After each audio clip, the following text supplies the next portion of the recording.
This year's Oscars has certainly been a shocking event to say the least, with one moment overshadowing the entire event.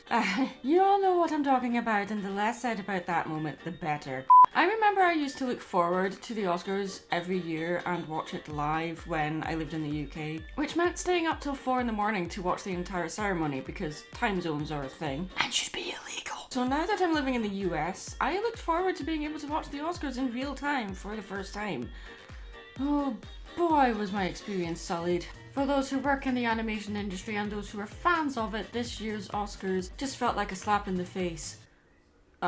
Too soon?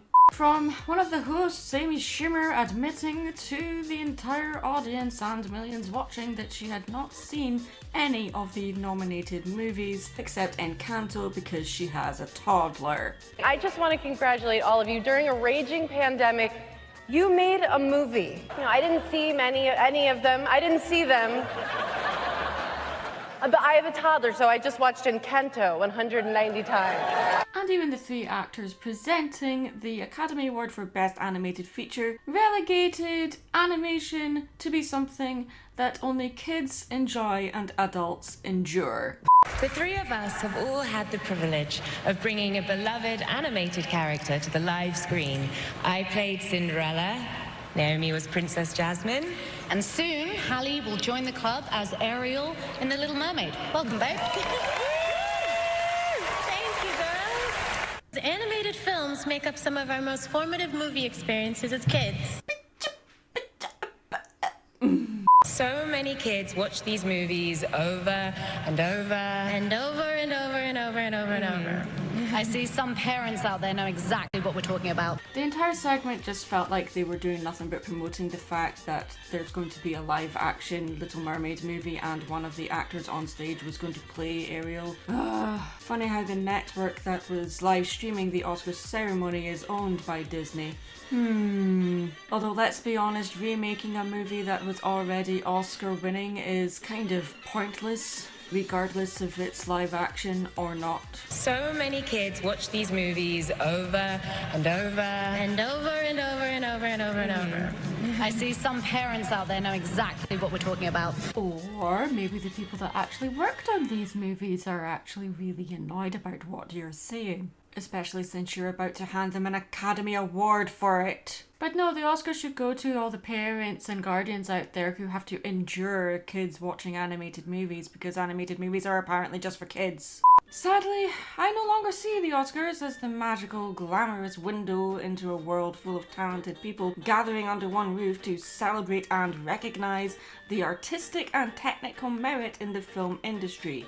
It may be the most prestigious and significant award in the entertainment business worldwide, but it has very little to no respect for itself or for its audience, because it no longer shows dignity or respect to the industry it is supposed to celebrate. I mean, you only need to look at the history of animation and the Oscars to see that. I mean, I'm still getting over the fact that animated movies like Loving Vincent was nominated alongside DreamWorks' Boss Baby of all things. Oh my god. Yes, I know that was 4 years ago and it still hurts. But as for this year's nominations, I really do feel like Mitchells vs. the Machines were robbed. That's not to say Encanto didn't deserve the win. I'm just getting a little bored that it's always a Disney or Pixar movie that wins in this category. Well, apart from the year that Into the Spider-Verse won. That was kind of cool. Yes, I'll make a video on that movie eventually. Stop badgering me. I remember watching Disney's Beauty and the Beast as a kid and crying at the end and being asked why I was crying. Okay, I was 6 years old at the time and I couldn't explain why I was crying, but I do remember being made to feel stupid about crying over a cartoon, something that is made for kids apparently. Beauty and the Beast was the first feature-length animated movie to be nominated for Best Film, and in 2002, what happened? The Academy created a new award specifically for animated movies, forever separating all animated movies from the live-action films, pigeonholing them, regarding them as kids' stuff. Though it did mean that more animated movies got the recognition it deserved, it also meant that it was very unlikely that an animated movie would ever get nominated for the Academy Award for Best Film again. Oh wait, look at that. But getting back to the topic at hand here, can we please talk about how condescending that speech was before the Academy Award for Best Animated Feature was presented. Okay, it wasn't intentional, but come on. I have pored over the internet watching videos from people who are just as peeved off about the speech that came before presenting the Best Animated Feature Award this year, and yeah, I am not sure what to add that hasn't already been said. All I could think about while watching this speech was about 6-year-old me crying after watching a movie where a beast learned to love himself and allow himself to be loved by someone else. It didn't matter to me that it was an animated movie. At that age, I didn't see a difference. And it shouldn't matter. Your emotional response to a movie is valid, whether you laugh or cry. It doesn't matter if it's animated or not. But the problem isn't really in how animation is relegated to the kids' table at the Oscars. It's that movies that are made suitable for children are somehow seen as something that adults should dismiss. That because it is made suitable for children, that means it is only for children. And if any adult likes this content, that is considered to be weird. Yeah, children's movies, live action or animated, bring back nostalgic memories of our childhood. And some media that is made suitable for children is not of the best quality. The media that we watch as children, though, has an influence on our values and notions of right and wrong. The speech said before the Oscars was presented wasn't wrong or malicious in nature, nor was it untrue.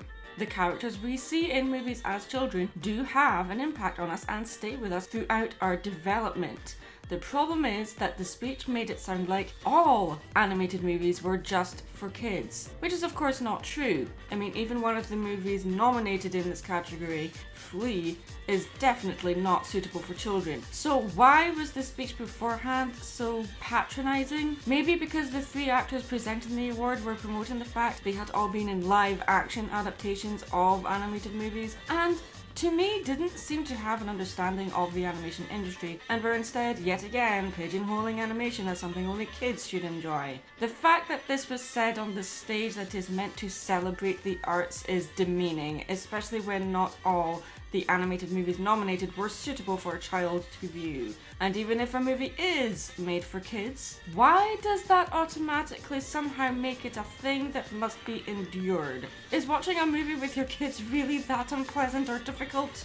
Spending time with your kids should not be seen as an endurance test. Watching something we have already seen to the point of knowing a movie word for word, being able to quote a line from a movie in everyday conversation, it becomes habitual, almost ritual. We re-watch movies over and over because we want to recapture a lost feeling and appreciate the passage of time. To me, it's no different than listening to my favourite song over and over. I've lost count of how many times I've watched Disney Hercules, for instance, my favourite animated movie. Repetition is safe, but it also allows us to retain a movie's story in our minds so we can dissect it and analyse it. Figure out why it's impacted us so much. A child re-watches a movie over and over because they want to experience the story over and over, and every time they watch it, they are doing so with new eyes. It's so a child can understand why Beauty and the Beast, for instance, made them cry when they were 6, and by the way, that movie still makes me cry, and I am still figuring out why.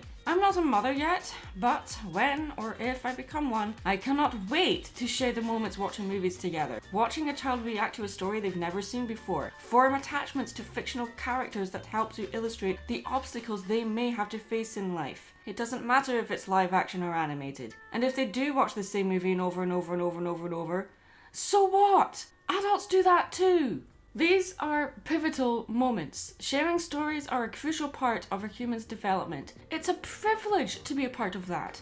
It's time that the Oscars show respect to the animation industry and to the arts in general again. It's not about winning an award. It's about celebrating the achievements made in an amazing industry that allows us to tell stories to an audience of any age, culture and race. Without these so-called kids movies that adults apparently have to endure, cinema would not exist. If animation is referred to as kid stuff in a room full of people who work in cinema and the arts, they clearly need to read up on their history. Animation is cinema. Without it, there would be no cinema. There would be no Oscars. I'm Mad Munchkin. Stay creative.